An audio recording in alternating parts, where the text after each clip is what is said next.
Hello again. We're in the lovely village of Cerne Abbas today, which nestles in the rolling hills of Dorset. Now, I suspect none of us would have been aware of Cerne Abbas, let alone visited it, if it hadn't been for one thing that happened many years ago. At some point in history, a giant figure was carved on the chalk hill above the village. Some say this is prehistoric. Others say that the giant was carved as late as the 17th century.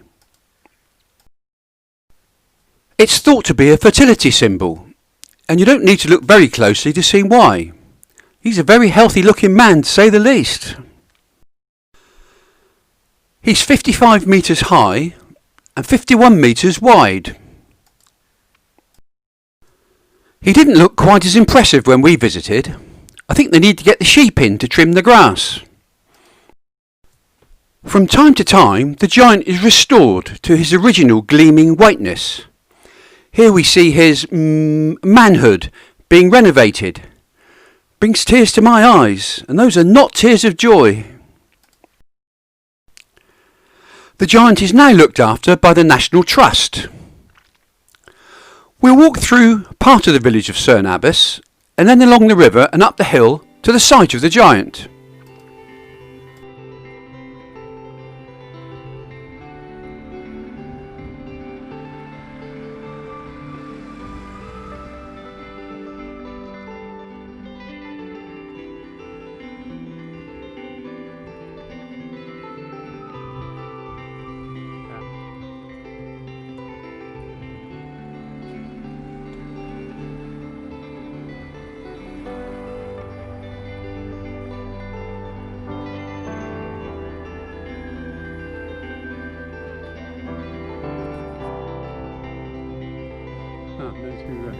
The village church is the Church of St Mary's the Virgin.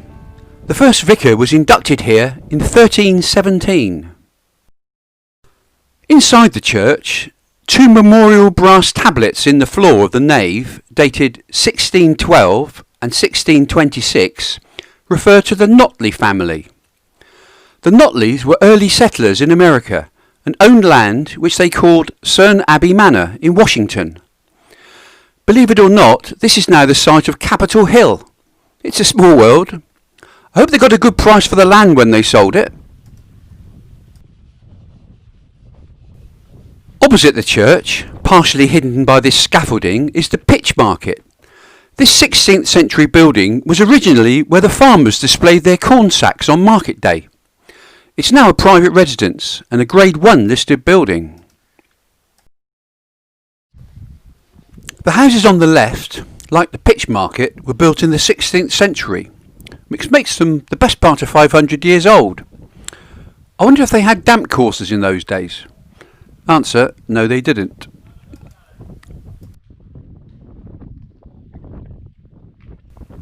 This is Abbey Street, named as it used to run up to the Abbey, which is no longer here.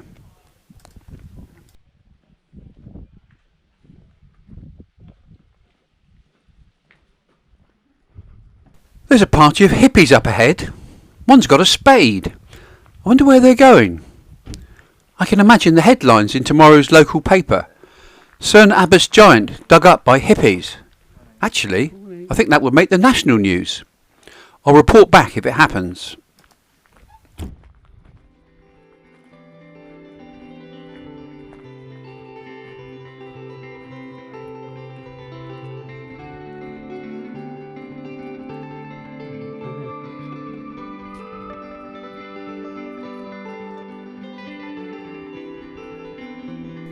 This is the village pond. Monet would have been pleased to set up his easel here, I'm sure.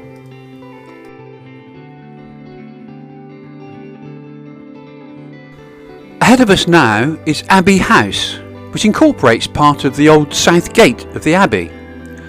This is another Grade 1 listed building.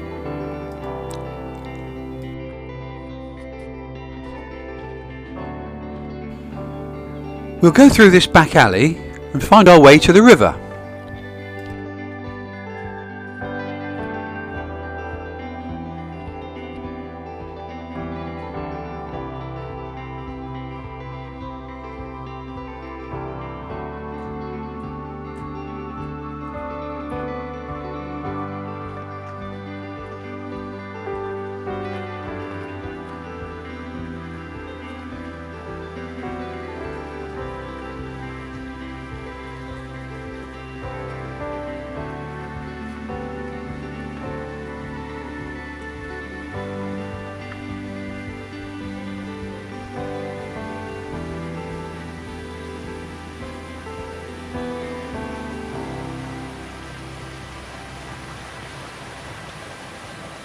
It's a lovely little path here by the side of this stream.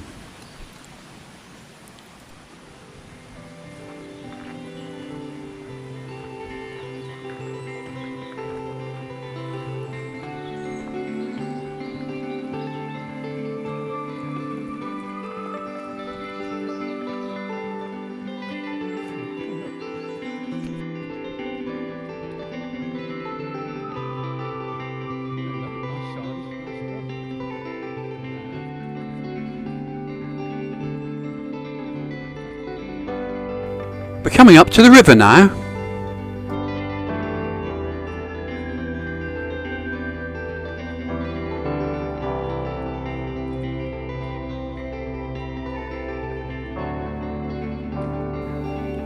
Not the biggest river in the world, more of a large stream really. This is the River Cerne, which is just 10 miles long. It flows into the River Frome at Dorchester and then onto Poole Harbour and then out into the English Channel. In a couple of days' time, this water will be in the sea.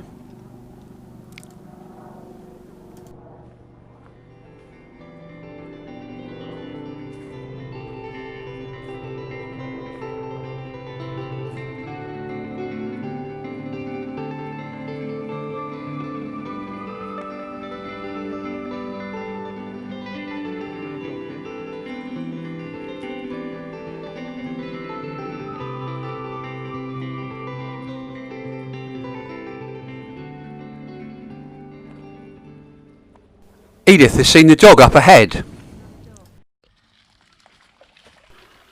I stopped filming to let the family with the dog go by. Edith is enjoying playing in the river. She's not that good at fetching though.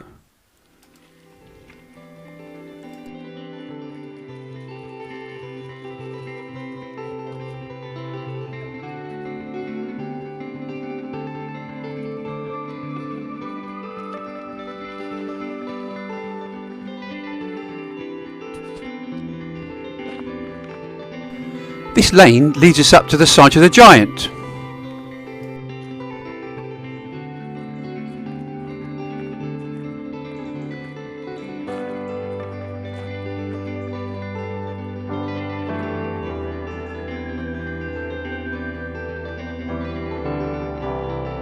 The River Cerne looks bigger from up here. In the 19th century, much of Dorset, including Cerne Abbas, was owned by the Lane Fox Pitt Rivers family. Not a double-barrelled name, or even a triple-barrelled name, but a quadruple-barrelled name. Actually, it isn't. It's two double-barrelled names joined together. At some point in the past, two members of aristocratic families married, and neither wanted to lose their surname, so they combined them together. Now, where was I? Ah, yes. General Augustus Lane Fox Pitt Rivers died in 1900. Heavy death duties and the economic conditions following the First World War combined to force the family to sell part of their estate, including the village of Cerne Abbas. At 1:30 p.m. on the 24th of September 1919, most of the village of Cerne Abbas was put up for sale at auction in Dorchester Town Hall by the family. They'd owned Cerne Abbas since 1705. The sale included houses, shops, farms, pubs and plots of land. Sold in 73 lots, the sale raised £67,402 for the family. Doesn't sound a lot, does it?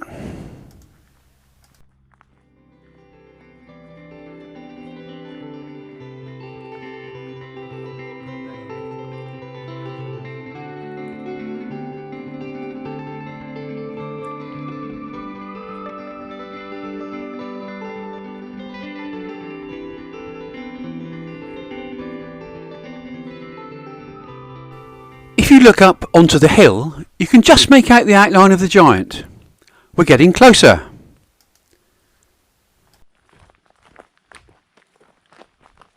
Come on, you little tart. It's a lovely walk up through these trees. You wouldn't think it's early October, it's so green, and it's a lovely warm day.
Here we are at Giant Hill.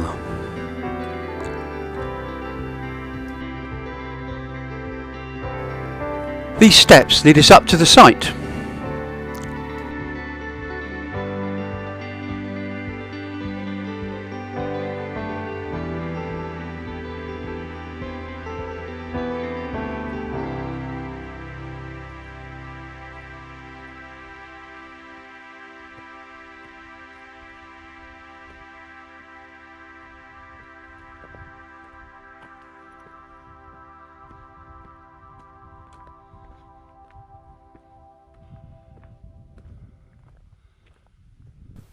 We're coming up to the bottom of the site now.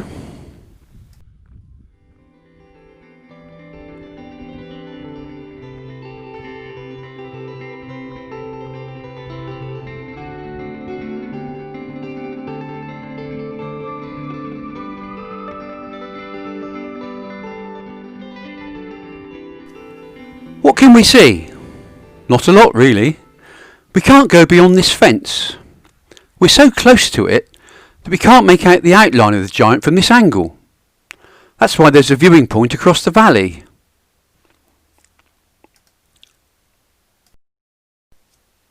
The best view is from the air, of course. It's been a lovely walk through the village of Cerne Abbas and up to the site of the giant. I'd love to read your comments below, and if you've enjoyed the walk, please give us a thumbs up, and don't forget to subscribe to the Country Traveller channel. Thanks for watching, and see you next time.